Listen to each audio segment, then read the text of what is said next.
नमस्कार, श्रीमती मोहरी देवी तापड़िया कन्या महाविद्यालय जसवंतगढ़ के इस यूट्यूब चैनल पर मैं प्रवक्ता हनुमान शर्मा आप सभी का हार्दिक स्वागत और अभिनंदन करता हूं। प्यारे विद्यार्थियों, बीए द्वितीय वर्ष के पाठ्यक्रम के अंतर्गत आपका हिंदी साहित्य में रीतिकालीन काव्य जो प्रथम प्रश्न पत्र है उसके अंतर्गत आज हम नया पाठ लेंगे और उसका जो है क्रम है वो पाठ 5 है आपका कवि सेनापति। तो सेनापति कवि जी के जो पद है श्री राम जो वंदना है उस शीर्षक से है ये अवतरित है। तो आज हम इनके पदों को लेते हैं। सेनापति कवि भी प्रकृति चित्रण में करने में बहुत उनको महारत हासिल है। तो रीतिकाल के कवियों में प्रकृति चित्रण का अगर श्रेय दिया जाता है, प्रकृति चित्रण की बात अगर हम करते हैं तो सेनापति जी का नाम अग्रणीय है। तो आज हम सेनापति जी के पदों की व्याख्या करेंगे। तो आज जो है पहला और दूसरा पद इनका हम लेते हैं। कवि सेनापति के पद श्री राम वंदना जो है राम वंदना शीर्षक से ये अवतरित है। तो प्रस्तुत पद्यांश सेनापति जी द्वारा रचित राम वंदना शीर्षक से अवतरित है। और अब इस पदों को हम लेते हैं कि मंद मुस्कान कोटि चंद ते अमंद राजेधिपति दिनेश कोटि हूते अधिकानिये कि कोटि पंचवान हूते महाबलवान कोटि कामधेनु हूते महादानी जग जानिए कि और ठोर झूठो भरे नैन ए तो सेनापति कि और ठोर झूठो भरे नैन ए तो सेनापति सीतापति हूते अधिक गुण खानिए कि ऐसी अति उक्ति जुगति मोह बतायो जसो राजा राम तीनी लोक नायक बखानिए राजा राम तीनी लोक नायक बखानिए। तो प्यारे विद्यार्थियों, ये तो था छंद का वाचन और ये जो छंद है प्यारे विद्यार्थियों आपका कवित छंद है। ध्यान रखना ये विशेष वाले बिंदु में आप लिख देंगे कवित छंद है। ठीक है, ये कवित छंद है। और अब इसकी व्याख्या हम करते हैं। इस पद में श्री राम जी ने एक तरह से मंगलाचरण के रूप में अपने आराध्य इष्ट जो अपने आराध्य हैं श्री राम उनकी वंदना है वो करते हैं। श्री राम को गुणों की खान बता रहे हैं और श्री राम उनके आराध्य हैं, इष्ट हैं। तो सर्वप्रथम एक तरह से मंगलाचरण के रूप में रीतिकाल के कई कवि हैं ऐसे जिन्होंने मंगलाचरण के रूप में हैं वो किसी ने गणेश जी की वंदना की है, किसी ने सरस्वती की, किसी ने अपने गुरु जी की, किसी ने राम की वंदना है वो की है। तो इस प्रकार से सेनापति जी ने भी एक मंगलाचरण के रूप में यूँ समझ लीजिए ये श्री राम जी की वंदना है वो इसमें की गई है। तो अपने आराध्य श्री राम जी के भक्ति भावना प्रकट है वो इसमें की गई है। ठीक है, तो कवि की यहाँ पर भक्ति भावना श्री राम के प्रति भक्ति भावना प्रकट हुई है। अब देखिए इसका अर्थ कि मंद मुस्कान, मंद मन धीमे धीमे, मंद मंद धीमे धीमे धीरे धीरे। ठीक है, मुस्कान मुस्कुराहट, कोटि मन करोड़ों, चंद का अर्थ होता है चंद्रमा की कलाओं के समान, चंद्र की कलाएं, ते मन से, अमंद का अर्थ होता है अत्यधिक, अतिव। ठीक है, अत्यधिक या अतिव। राज्य का अर्थ होता है सुशोभित होना, शोभित होना। ठीक है प्यारे विद्यार्थियों। और दीप्ति दिनेश का अर्थ होता है, दीप्ति का अर्थ होता है आभा, दीप्ति चमक। ठीक है ना, दीप्ति चमक, आभा या प्रताप। ठीक है, इसके अर्थ हो गए। दिनेश का अर्थ आप जानते हो दिन का जो ईश है सूर्य। कोटि मन करोड़ों, हूँ तो मैंने हूँ ते मैंने उनसे अधिक। ठीक है, उनसे उनसे ये इसका हूँ ते उनसे अधिकान्य मन अधिक, अत्यधिक, अधिक। कोटि पंचवान मन करोड़ों, कोटि का अर्थ होता है करोड़ों। और पंचबाण का अर्थ है जो पांच, जिसके है 5 बाण या जो पांच बाण रखने वाले कौन होते हैं? कामदेव। तो कामदेव के रूप में आ गए जो कि सौंदर्य के देवता है, प्रेम के देवता है और जिनकी पत्नी का नाम रति है। ठीक है, जिनको अनंग भी कहते हैं। तो इस प्रकार से कामदेव होते मन उनसे भी अधिक। ठीक है, उनसे भी अधिक, महा मन अत्यधिक, बलवान बलशाली या फिर आकर्षक कह सकते हैं। कोटि का अर्थ हो गया करोड़ों। इस पंक्ति का करोड़ों का अर्थ हम अगली पंक्ति के साथ में मिला करके लिखेंगे, कोटि कामधेनु होते। ठीक है, तो कोटि कामधेनु मैंने करोड़ों कामधेनु से भी अधिक। करोड़ों कामधेनु क्या होती है प्यारे विद्यार्थियों? जो समस्त कामनाओं को, समस्त इच्छाओं को पूरी करने वाली गाय। धेनु का अर्थ होता है गाय। तो समस्त कामनाएं, समस्त इच्छाओं की पूर्ति करने वाली गाय जो दिव्य गाय है, ठीक है, जो कि कहते हैं कि समुद्र मंथन से इसकी उत्पत्ति वो हुई थी, तो वो दिव्य कामधेनु गाय ते अधिक महादानी मैंने महान दानी है, महान दानी, उदार, जग जानिए मैंने सारा संसार ये बात जानता है, जानता है, सारा संसार जानता है। ठीक है, आगे इस पंक्ति का हम पूरा अर्थ और लेंगे। और ठोर मैंने अन्य, ठोर मैंने स्थान, झूठो है मैंने झूठा है, मिथ्या है असत्य है, वर्णन मैंने वर्णन, तो मैंने इनसे, ठीक है ना, इनके अलावा जो वर्णन है वो सेनापति कवि कहते हैं सब झूठा है। इसका वर्णन हम करेंगे अभी। थोड़ी पहले शब्दार्थों को देख लेते हैं। सीतापति, सीता के जो पति यानी श्री राम, याहूँ ते मैंने इनसे भी अधिक गुण खानिए, याहूँ ते का अर्थ होगा इनसे, ठीक है, याहूँ ते इनसे, अधिक मैंने अत्यधिक, अधिक गुण मैंने गुणों की, खानिए मैंने खान है, गुणों की खान है।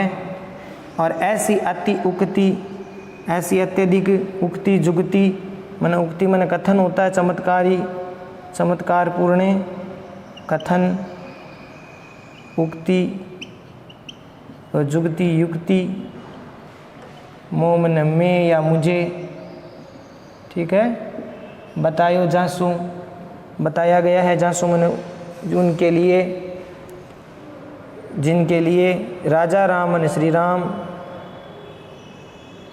तीन ही लोक मैंने तीनों लोकों के, तीनों लोकों के नायक मैंने तीनों लोकों के नायक है यानी स्वामी है। बखानी मैंने वर्णन करना, बखान करना। अब देखिए प्यारे विद्यार्थियों, अब इस पद में जो है किसकी बात कही जा रही है? इस पद में प्यारे विद्यार्थियों श्री राम जी के गुणों की बखान है वो की जा रही है कि कैसे श्री राम जी हैं जो देवताओं में काम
ठीक है प्यारे विद्यार्थियों, तो ये हो गए श्री राम जी के बारे में यहाँ पर बखान है वो किया गया है।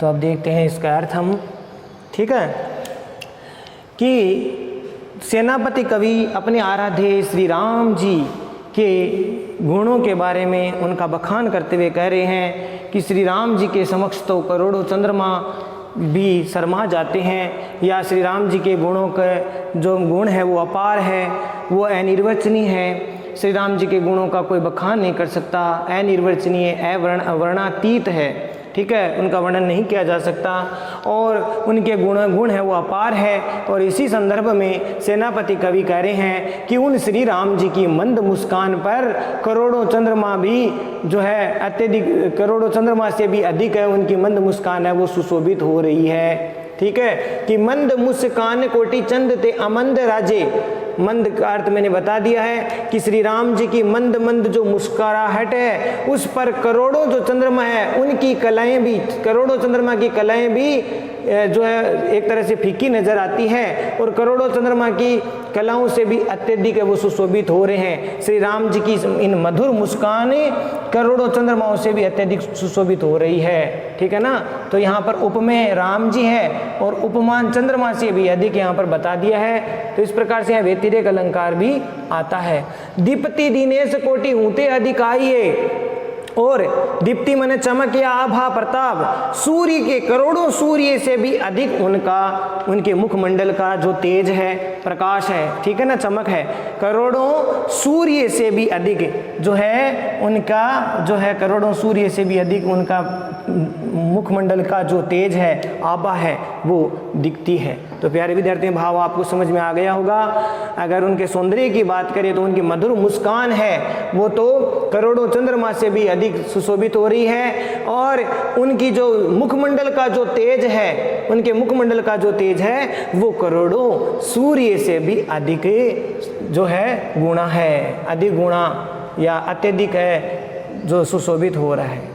कोटि पंचवान होते महाबलवान है, और वो श्री राम जी जो करोड़ों कामदेव से भी अधिक बलशाली है। पंच कोटि पंचवान होते महाबलवान, करोड़ों कामदेव से भी अधिक बलशाली है, अर्थात करोड़ों कामदेव से भी अधिक आकर्षक है। सौंदर्य के रूप में अगर बात करें, मधुर उनका जो सौंदर्य है, माधुर्य है उनका जो सौंदर्य है, उसमें करोड़ों कामदेव से भी अधिक है वो सुशोभित हो रहे हैं। आगे चलिए प्यारे विद्यार्थियों, और इसका इस कोटि का अर्थ इसके साथ में जोड़ेंगे कि कोटि कामधेनु हुते महादानी जग जानिए। पूरा संसार जानता है कि श्री राम जी के समान वे उदार हृदय वाला नहीं है, और उनकी उदारता करोड़ों कामधेनु से भी अधिक वो महादानी है। करोड़ों कामधेनुओं से भी अधिक श्री राम जी उदारता में, दान करने में वो उनसे भी अधिक जो है उदार है। तो करोड़ों कामधेनु से भी अधिक महान वो दानी है, ऐसा पूरा समस्त जगत है वो जानता है। तो प्यारे विद्यार्थियों ये भाव भी आपको समझ में आ गया होगा।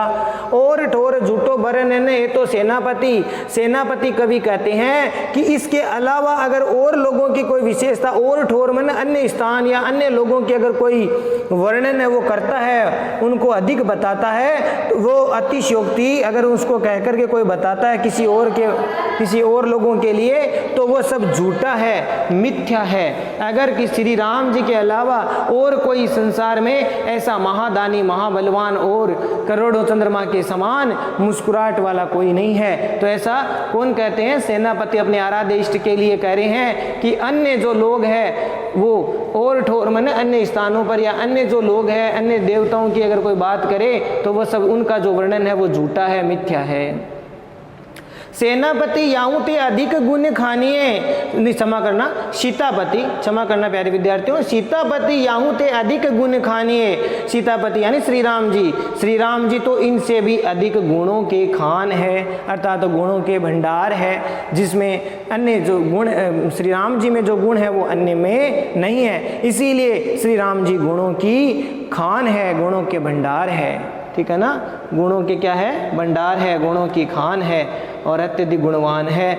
ऐसी अति उक्ति जुगति मोह बतायो जासो, इस प्रकार की अत्यधिक जो उक्ति या बातें हैं और चमत्कारपूर्ण कथन और जो मैंने युक्ति जो बताई है, मैंने बताई है, सेनापति कवि कह रहे हैं कि मैंने इस प्रकार से अत्यधिक जो चमत्कारपूर्ण कथन या उक्ति श्री राम जी के लिए बताई है, वो राजा राम तीनी लोक नायक बखानिए। ऐसे राजा राम जो तीनों लोकों के स्वामी हैं, ऐसे उन श्री राम जी का मैं वर्णन है वो कर रहा हूँ। ठीक है प्यारे विद्यार्थियों, इस प्रकार से जो गुणों से मैं प्रभावित होकर के ऐसी चमत्कारपूर्ण उक्ति है वो मैं कह रहा हूँ कि श्री राम जी तो तीनों लोगों के नायक है और उनकी जो विशेषता है, उनके जो गुण है वो अत्यधिक है और इसलिए मैं श्री राम जी की मैं वंदना करता हूँ, श्री राम जी के गुणों का मैं गुणगान करता हूँ। तो प्यारे विद्यार्थियों, ये पद आपको समझ में आ गया होगा। अपने आराध्य इष्ट श्री राम जी की भक्ति भावनाएं, राम जी के प्रति अपनी भक्ति भावना वो इसमें प्रकट हुई है, उनकी अभिव्यंजना इसमें हुई है। तो आशा करता हूँ प्यारे विद्यार्थियों ये पद आपको समझ में आ गया होगा। और विशेष वाले पॉइंट में प्यारे विद्यार्थियों आप लिखेंगे कि इसमें कवि की जो है अपनी राम भक्ति है वो व्यंजित हुई है, कवि की राम भक्ति है वो व्यंजित इसमें हुई है। और प्यारे विद्यार्थियों इसमें जो है आप लिखेंगे, इसमें प्रसिद्ध जो उपमान है, चाहे वो चंद्रमा हो, चाहे सूर्य हो, चाहे कामदेव हो, अगर चंद्रमा, सूर्य और कामदेव का वर्णन उपमे के लिए उपमान से भी अधिक बढ़ करके बता दिया, इसमें श्री राम जी को उनसे भी अधिक चंद्रमा, सूर्य और कामदेव से भी बढ़कर बता दिया, तो यहाँ पर व्यतिरेक अलंकार है और अनुप्रास अलंकार है। तो अलंकारों की बात करें तो प्यारे विद्यार्थियों इसमें मैंने बता दिया कि उपमे को बढ़ चढ़ करके बता दिया, उपमे को उपमान से भी अधिक बढ़ा चढ़ा करके बता दिया, तो इसमें यहाँ पर व्यतिरेक अलंकार है, विपरीत हो गया, और साथ ही साथ अनुप्रास अलंकार भी है। ठीक है, तो अनुप्रास व्यतिरेक अलंकार का प्रयोग हुआ है, भाषा ब्रज है ही है। छंद की बात करें तो प्यारे विद्यार्थियों इसमें कवित छंद की प्राप्ति हो रही है, कवित छंद है। तो आशा करता हूँ ये जो पद आपको समझ में आ गया होगा, तो विशेष वाले बिंदु में आप ये लिख देंगे। चलिए अगले पद की हम व्याख्या है वो अब करते हैं कि दाता जाए गावे कछु मर मन पावे ताही कैसे के रिझाए भलो मोन ठहराइए, रसना को पाई पाई वचन सकति बिन राम गुण गान तहु मन अकुलाइए, कि जैसे बिन अनिल सलील ही को दीपक दे, कि जैसे बिन अनिल सलील ही को दीपक दे, दीपति निधान भान को भलो मनाइए, ऐसे तोरी उक्ति जुगति करी सेनापति, राजा राम तीन लोक तिलक रिझाइए, राजा राम तीन लोक तिलक रिझाइए। तो प्यारे विद्यार्थियों इस पद में भी कवि सेनापति जी की जो श्री राम जी के प्रति निष्ठा है, श्री राम जी की भक्ति भावना है, उसका जो व्यंजना है उसमें भी की गई है, और इसमें भी वो है श्री राम जी के गुणों का गान है वो कर रहे हैं। तो ये आप इस प्रसंग में लिख देंगे, प्रस्तुत पद्यांश सेनापति जी द्वारा रचित श्री राम वंदना शीर्षक से या काव्यांश से उद्धृत है या अवतरित है, और इसमें अपने आराध्य श्री राम जी के गुणों का गान करते हुए जो है उनकी भक्ति भावना है वो प्रकट इसमें हुई है। ठीक है, तो इसमें भी वही बात है। ठीक है, गुणों की जो बखान है वो किया गया है कि श्री राम जी के गुण है वो ब्रह्मा जी भी जो है कहते हैं कि वो भी उनके गुणों का बखान है वो नहीं कर सकते हैं। तो चलिए विद्यार्थियों अब इसके पदों की हम व्याख्या, इसके शब्दार्थ हम देख लेते हैं। पहले धाता का अर्थ होता है प्यारे विद्यार्थियों विधाता, यानी ब्रह्मा, जाहि मने जिनके या जिनका, गावे मने गुणगान गाते हैं, गुणगान गाते हैं, कछु मने कुछ भी, मर्म का अर्थ होता है रहस्य, न मने नहीं, पावे मने प्राप्त करता है, ताही मने उनके, उनके किनके, यहाँ पर श्री राम जी के, और कैसे के रिझायो मने किस प्रकार से जो है रिझायो मने प्रसन्न वो कर सकते हैं। भलो मौन ठहराइए, भलो मने अच्छा है इससे कि हम चुप हो जाएं, चुप, मौन मने चुप, ठहराए मने ठहर जाते हैं, या फिर जो है मौन चुप हो जाते हैं। ठीक है ना, ठहर जाते हैं या फिर चुप हो जाते हैं, ये इसका अर्थ हम ले लेंगे। रसना को पाए मने, रसना मने जिह्वा, जिह्वा से भी उसको कैसे प्राप्त किया जा सकता है या उनको पाया जा सकता है, गुणगान है वो किया जा सकता है। पाई मने समाप्त हो जाते हैं, इसमें अर्थ, इसको अर्थ हो गया समाप्त हो जाना। वचन शक्ति मने वचन की शक्ति, बोलने की शक्ति। ठीक है ना, वचन शक्ति यानी वचन शक्ति, या फिर यूँ कह सकते हैं कि बोलने की सामर्थ्य, बोलने की सामर्थ्य, शक्ति, बिन मन बिना, ठीक है। और राम गुण गान मैंने राम जी के गुणों का गान करने में, गुणों का गान, तऊ मैंने तो भी मन अकुलाई, मन व्याकुल हो जाता है, अकुलाता है, व्याकुल या अकुलाता है, या यूँ कहे बेचैन हो जाता है, ठीक है, ये इसका अर्थ हो गया। और जैसे मैंने जैसे, बिन मैंने बिना, अनल मैंने आग, अनल मैंने आग, सलील का अर्थ होता है जल, ही को मैंने ही का, जल का ही, दीपक दे मैंने दीपक को जला करके, दीपक को देखकर, जलाकर, ठीक है, इसका अर्थ हम ले लेंगे। दीप्ति निधान मैंने, दीप्ति मैंने दीप्ति, आभा चमक, तेज प्रताप, निधान मैंने भंडार, स्वामी, स्वामी तो तेज के स्वामी, भान मैंने सूर्य होता ही है, भानु, भानु बन जाता है इसका शब्द का अर्थ ब्रज में, ये भाषा में भान हो गया। को भलो मनाइए मैंने अच्छी प्रकार से उनको प्रसन्न कर सकते हैं, ठीक है ना, मना सकते हैं।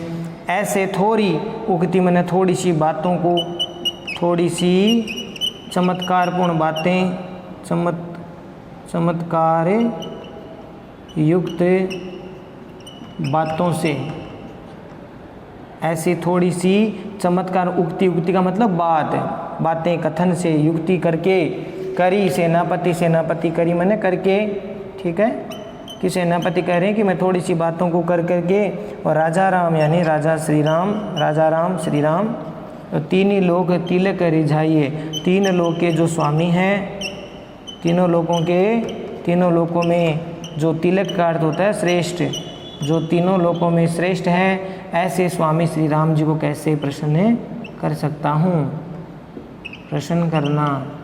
तो अब इस प्यारे विद्यार्थियों भी इसका अर्थ हमें लेते हैं। ये तो था शब्दार्थ। तो प्यारे विद्यार्थियों, शब्दार्थ का थोड़ा सा अगर आपको ध्यान रहेगा तो आप व्याख्या को जो है याद करने की अपेक्षा उसको समझ करके आप ठीक से परीक्षा में जो दी हुई आएगी उनको आप हल कर सकते हैं, ठीक से उसका व्याख्या कर सकते हैं। शब्दार्थ पर थोड़ा आपको ध्यान होना चाहिए या जोर देना चाहिए, शब्दार्थ को देखना चाहिए आपको। तो अब इसकी व्याख्या हम करते हैं कि जिन श्री राम जी के धाता जाई गावे कछु मरे मैंने पाहे पावे ताही, पावे और ताई शब्द का अर्थ हम इनके साथ लेंगे प्यारे विद्यार्थी, ध्यान रखना। तो दाता माने विदाता, जिन श्री राम जी के, क्योंकि श्री राम जी के गुण है वो अपरंपार है, अपरिमेय है, और उनकी गुणों का है जो अनिर्वचनीय है, उनको वर्णातीत है, इनको वर्णन नहीं किया जा सकता। राम जी के गुण है वो इतने अधिक है कि उनके गुणों का बखान कोई नहीं कर सकता। तो विधाता भी जिनके गुणगान करते करते उनके मर्म को, उनके रहस्य को जान नहीं सकते। विधाता, स्वयं विधाता या ब्रह्मा भी जिन श्री राम जी के गुणों का गान करते करते हैं, फिर भी उनके कछु मर्म न पावे, फिर भी उनके रहस्य को वो समझ नहीं पाते हैं, उनके रहस्य को प्राप्त नहीं कर पाते हैं। तो ऐसे श्री राम जी को ताही कैसे के रिझाइयो, सेनापति कह रहे हैं, फिर ऐसे श्री राम जी को भला मैं कैसे रिझा सकता हूँ, कैसे के रिझाए मैंने कैसे प्रसन्न कर सकता हूँ। भलो मौन ठहराइए, सेनापति कह रहे हैं इससे तो अच्छा मैं चुप ही ठहर जाऊँ तो बढ़िया है, चुप ही हो जाऊँ, तो इनके गुणों के बारे में तो मैं चुप हो जाऊँ तो बहुत बढ़िया रहेगा। क्योंकि जिन श्री राम जी के गुण का गान करते करते स्वयं विधाता ब्रह्मा भी उनके रहस्य को समझ नहीं पाते, तो भला मैं एक साधारण मनुष्य उनको किस प्रकार से रिझा सकता हूँ, उनको किस प्रकार से प्रसन्न कर सकता हूँ। इसीलिए मेरे तो हित इसी में है कि मैं उनके इस विषय में मैं चुप ही हो जाऊँ तो बढ़िया रहेगा, इससे बढ़िया मैं चुप ही रहूँ। और रसना को पाए। श्री राम जी के गुणों का जो गान करते करते जिह्वा से भी उनको गुणों को कैसे कोई गुणगान है वो कैसे कर सकता है कि जिह्वा से भी उनको कैसे प्राप्त किया जा सकता है। क्योंकि पाई वचन शक्ति, यानी श्री राम जी के गुणों को गान करते करते वचन शक्ति भी, बोलने की शक्ति भी या बोलने का सामर्थ्य भी समाप्त हो जाता है। पाई मैंने समाप्त हो जाता है, शेष हो जाता है। तो बोलने की शक्ति भी, बोलने का सामर्थ्य भी श्री राम जी के गुणों का गान करते करते समाप्त हो जाता है, वचन शक्ति समाप्त हो जाती है। और बिन राम गुण गान ताऊ मन अकुलाइए। सेनापति कवि कह रहे हैं कि श्री राम जी के गुणों का गान के बिना मेरा जो मन है, तो भी मेरा मन है वो अकुलाइए, मन अकुलाता रहता है, बेचैन होता रहता है। यानी श्री राम जी के गुणों का गान भी नहीं करूं, श्री राम जी के गुणों का गान के बिना मेरा मन अकुलाता रहता है, व्याकुल और बेचैन है, सदैव रहता है। जैसे बिन अनल, ठीक उसी प्रकार से जैसे बिना अनल यानी बिना आग के सलील ही को दीपक दे, यानी कोई पानी से भर करके कोई दीपक जलाने की चेष्टा करे।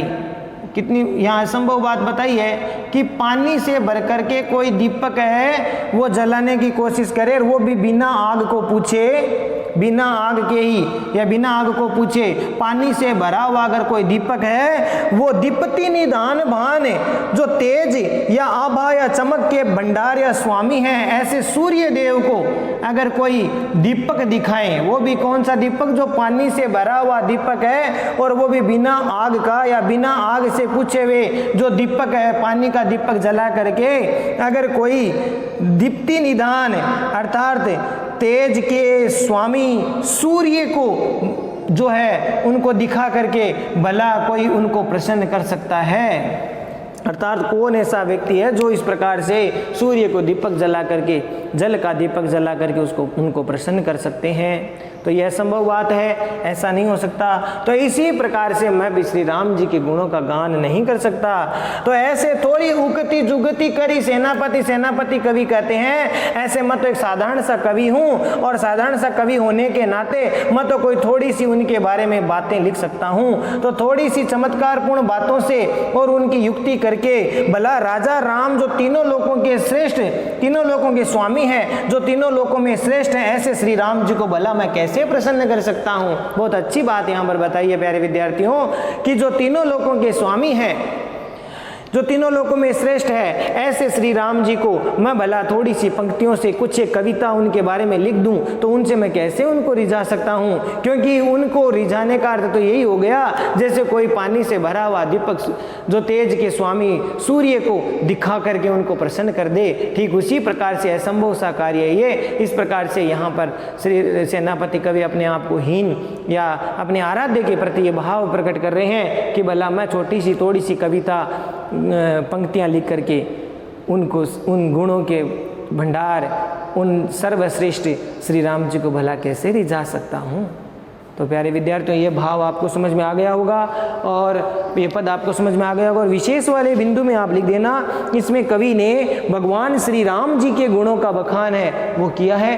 कवि ने श्री राम जी के गुणों का जो बखान है वो किया है, उनके गुण वो अपार है, अनंत है। तो इस प्रकार से भाव आप इसमें लिख सकते हैं और अपनी भक्ति भावना व्यक्त की है, ठीक है ना। और साथ ही साथ एक भक्त की व्यवस्था और ईश्वर की सार्थकता का वर्णन भी इसमें किया गया है। अलंकारों की बात करें तो प्यारे विद्यार्थियों, इसमें अनुप्रास, यमक, विनोक्ति, उदाहरण अलंकार का प्रयोग इसमें किया गया है, ठीक है। इसमें अनुप्रास अलंकार है क्योंकि वर्णों की आवर्ती हो रही है, यमक अलंकार है, साथ ही साथ उपमा अलंकार है और आपके विनोक्ति अलंकार है। इस प्रकार से ये अलंकारों का प्रयोग इसमें किया गया है। अनुप्रास है, यमक है, विनोक्ति और उदाहरण अलंकार का भी प्रयोग इसमें किया गया है। उदाहरण दिया है क्योंकि इसका किसका, दिए का, कि सूर्य को इस प्रकार से दिया दिखाना, तो इस प्रकार से उदाहरण अलंकार है। और भाषा की बात करें तो प्यारे विद्यार्थी इसमें ब्रज भाषा लिख देना, ठीक है।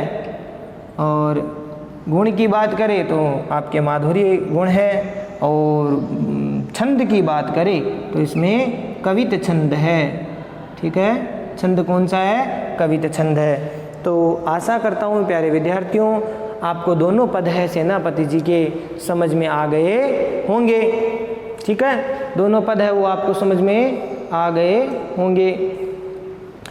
तो आज के लिए बस इतना ही। अगले वीडियो में हम फिर हाजिर होंगे सेनापति कवि की आगे के पदों की व्याख्या को लेकर के। तब तक के लिए इन व्याख्याओं को पढ़ते रहिए, नोट्स बनाते रहिए, चैनल को लाइक शेयर और सब्सक्राइब कीजिए। जय भारत, जय हिंदी, धन्यवाद।